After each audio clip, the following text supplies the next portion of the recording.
Okay. Hey, Okay, you you sit over You here, sit right over- over here. Hey, sit down, sit down. Hey, it's my interview. You sit down right there. Okay. And that's my shirt. Hey, my wife got this for me. Easy, Oh, easy. You know, liars go, huh? Hey, Church. Okay, here we go.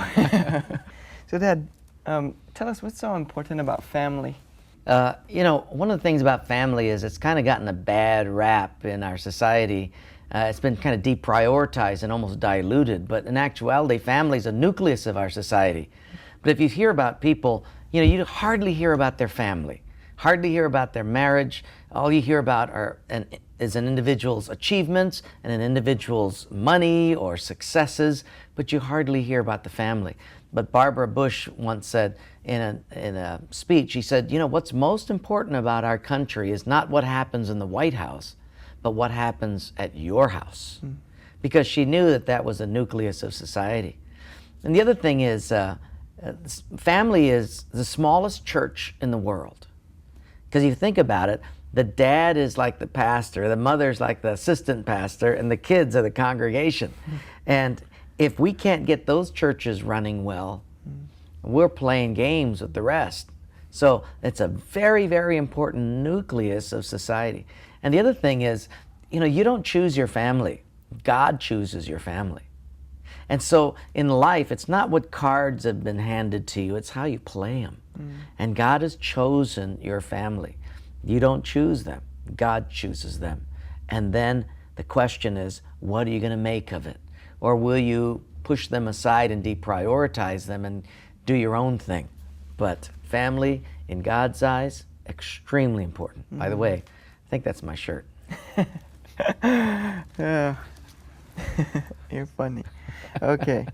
So, hey, I know that life can get a little bit crazy at times. So, hey, how do we keep family from getting so lost in the busyness of life?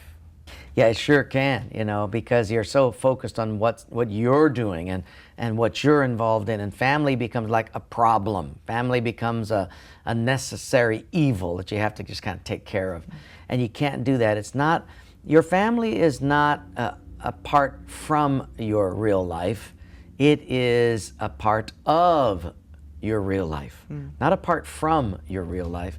It is a part of your real life. Because in the end, it's not going to be, did you make a deal, another deal, or did you make another dollar, or did you press in and get this other client? Now, in the end, all of that's going to be moot. It's going to be washed away. It's neutralized. What's going to be in the end will be you, God, your family.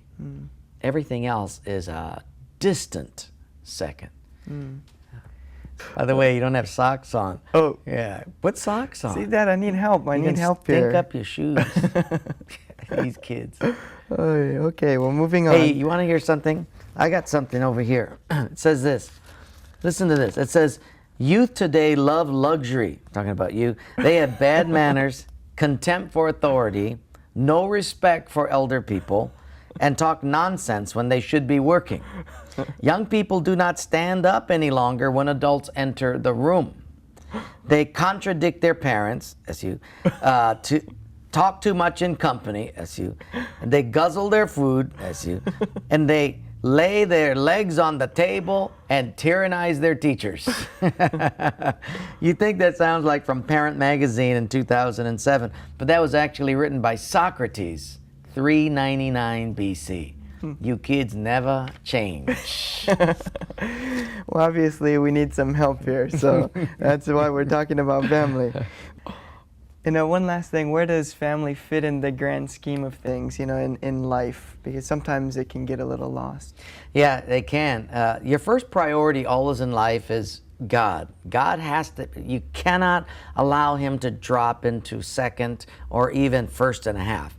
God is the first thing. Your relationship with God, a clean soul, clean conscience, everything clean between you and God. That's got to be first, because there's that old scientific or premise goes, if your basic conclusion or your basic equation is off, then every subsequent conclusion you come to thereafter will also be off. So if your basic premise is wrong, that God isn't first, everything else goes funny after that. So first is God. And right after that, speaking to families or married people, the second is your spouse. The best thing I can do for my family is to love their mom. The best thing I could do for you, for Amy, for Abby, is to be in love with my wife. Because the kids grow up seeing that. And if that's shaky, they're going to be shaky. Because you got to remember, and this is a good word for all the dads, we will teach what we know, but we're going to reproduce what we are. And so that even the Bible says the sins of the father are going to be visited down to even the fourth generation. In other words, you're going to reproduce that somehow, the tendencies of that. So the second is your spouse. That has to be there.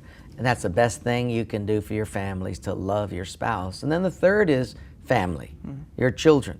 Because in the end, if they go weird and squirrely, then it's kind of like everything else is, it loses a bit of its credibility. Now, it doesn't mean that every kid's going to turn out good. Look at you. Yeah, poor thing. But they're going to have some problems. But because we have to remember that even God, who is a perfect father, has rebellious children. And there's going to be times like you and Amy and Abby will go squirrely sometimes, and then you have to kind of round them back up. That doesn't mean because your kids are squirrely that your parents are bad necessarily. It just means you have squirrely kids.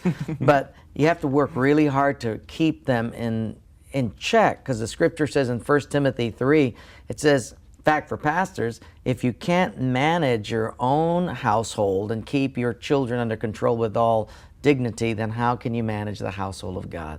So God says that's pretty important, to prioritize your children, but not as first, not as second, as third. The first is God, the second is your spouse, third is children, and then fourth will be your career, your vocation. Because if you don't keep that fourth, then what will happen is your career will be an end in itself rather than a means to fulfilling the greater priorities in life. Your job is a means to an end, not an end in itself. And once that goes wacky, everything else starts to crumble.